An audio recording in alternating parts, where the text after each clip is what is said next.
Monsieur le Président, Mesdames, Messieurs les députés, chers collègues, Messieurs les ministres, c'est avec à la fois un sentiment d'honneur et de gratitude à l'égard des Sénégalais que je me retrouve face à vous aujourd'hui.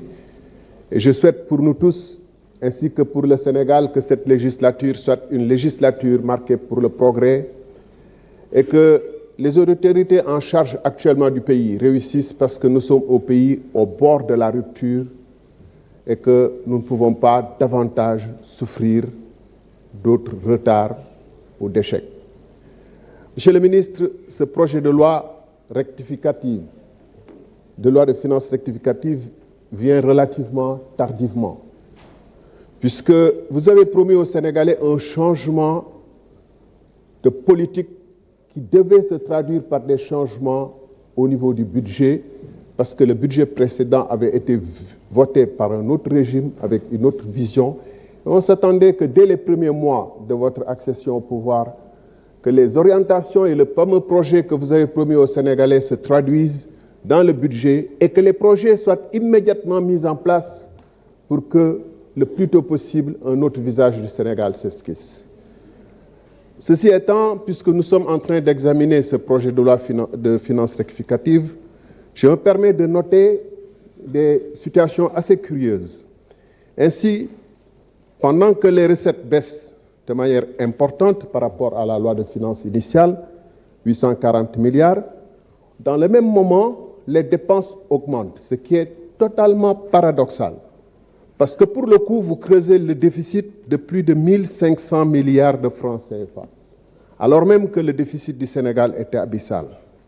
Monsieur le ministre, dans un contexte international où les gens sont à la chasse contre le déficit et essaient de trouver le budget équilibré, cette situation interpelle le technicien que vous êtes. D'autant plus que ce déficit ne s'explique pas par des investissements tournés pour augmenter la capacité de production du pays.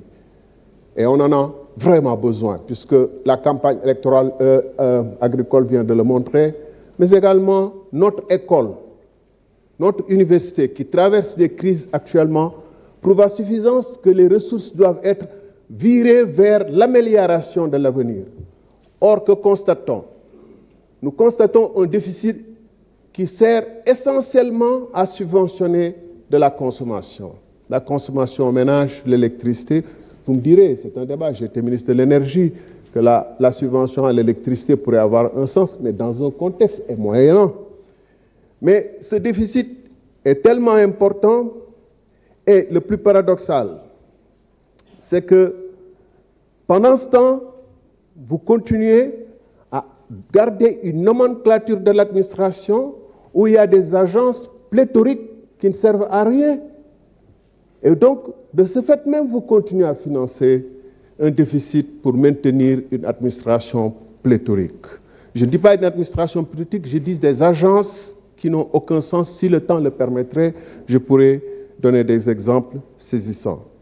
Alors, comme avec le régime précédent, le déficit sert essentiellement, je l'ai dit, à subventionner des subventions qui permettent sans doute aux générations actuelles de supporter une situation difficile, mais renvoient l'addition aux générations futures. Vous avez fait le choix de ne pas rationaliser les agences. Et en fait, pour financer le déficit actuel, vous avez un besoin de financement qui se situe à 4 491 milliards, soit bien plus que les recettes du budget.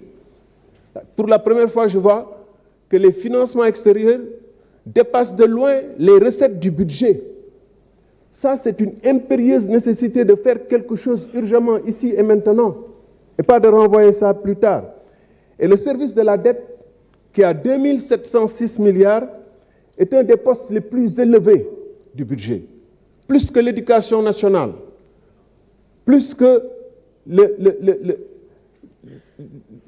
salaire de la fonction publique, plus que certains investissements. Mes chers collègues, quand on nous demande de recourir à des emprunts de 4 400 et quelques milliards, notre responsabilité de contrôle des actions du gouvernement nous demande de voir dans quelles conditions ces emprunts sont faits. Quelles sont les commissions qui les touchent? Merci. Merci.